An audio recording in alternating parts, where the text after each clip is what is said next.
YouTube, how's it going? Flag 1122, back again, smoking my Spaniola's pipe. Dig this guy. Smoking some Peterson Sherlock Holmes inside. Also really dig this blend. This is Virginia Burley. It's one of my favorite blends from Peterson.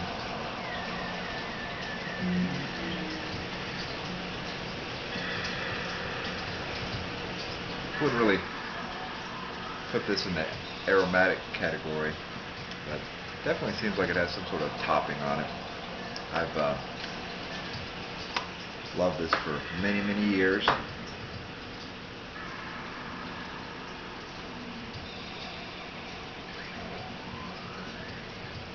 Anyway, you know what?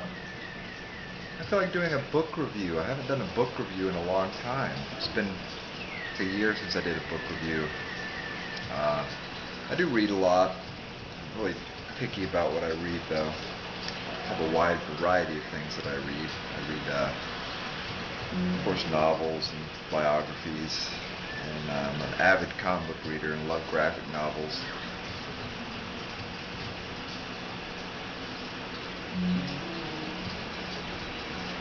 But you know what? I just reread a book that I've read several times now, and this is the book. This is Communion by Whitley Strieber. Kind of a bizarre, slightly ominous cover there. This is a book that Whitley wrote in 1987, and Whitley Strieber, before he wrote this novel, was a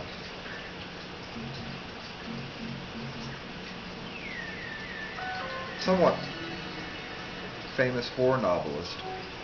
He'd had several best-selling books, The Wolfen, Hunger, Cat Magic, just to name a few. And he was pretty successful. And then just out of the blue, he wrote Communion, which in the book he claims to have been abducted by aliens, if you like, or some sort of unearthly entities. And it's really just a story about his experiences as an abductee and how sort of life-altering that is, and how it affected his family and it affected his career, and he tries to come to terms with his experiences in this book. Very, very bizarre read.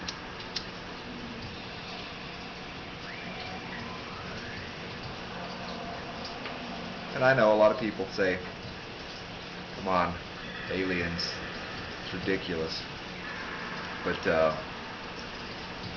is it ridiculous? I don't know. I mean, a lot of really fascinating questions are presented in this book about the nature of reality, about the nature of perception, about the nature of the human soul.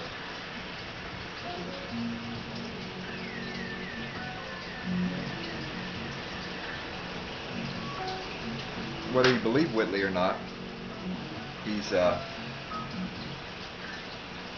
held fast throughout the years. It's 2013. The book was published in 87. Stuck with his story, and he continued to have experiences with what he calls the visitors for years and years after that. I think they lasted right up into the 90s until like 97. His experiences with these alien entities.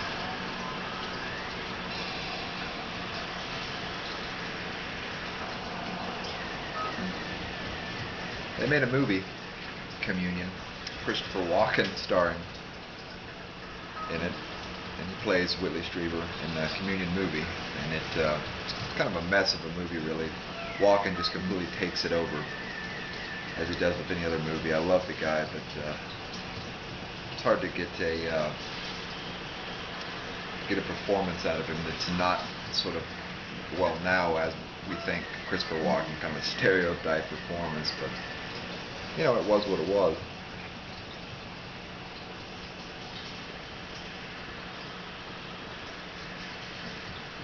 I've always been fascinated with the possibility of extraterrestrial intelligence, life on other planets, alternate dimensions. I remember reading this book when I was a kid. The first time I read it, must have been like 90, maybe 91.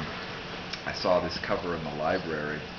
Instantly I was drawn to it, wanted to check it out, and I didn't know anything about Whitley Strieber. I didn't know he was a fiction writer, and I think that's it's the trouble that a lot of people have had with his story. The famous horror novelist claims he's abducted by aliens. It sounds insane, doesn't it?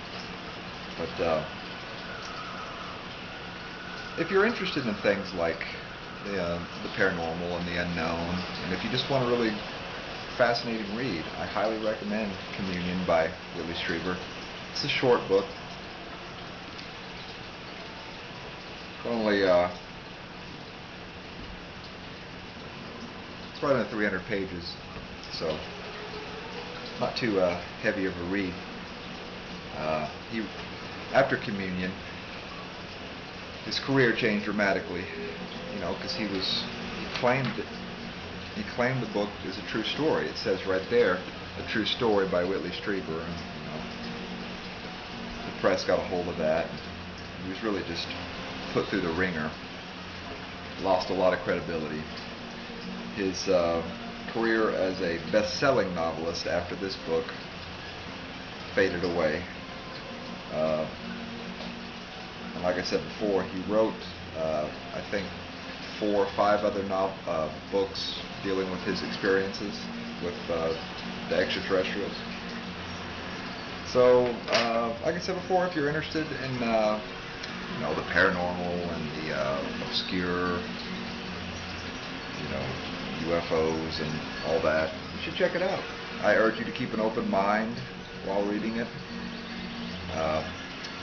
Always try to think for yourself, and don't let the media forces of popular culture define your belief systems and your expectations. Every time I read the book, though, I get something else out of it.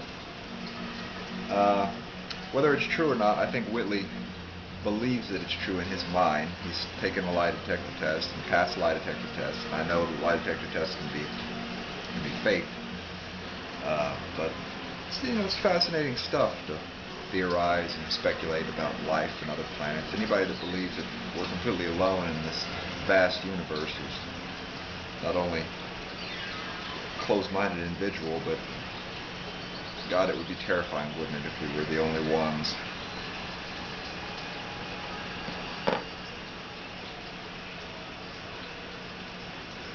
That's it for me. Just wanted to do this little book review.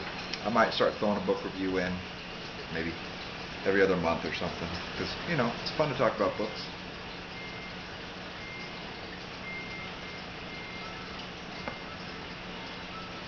Anyway, guys and gals of the pipe smoking community, hope you have a fantastic week. June is here, warm weather. It's a good time to smoke burley blends. I know I will. Cheers and out.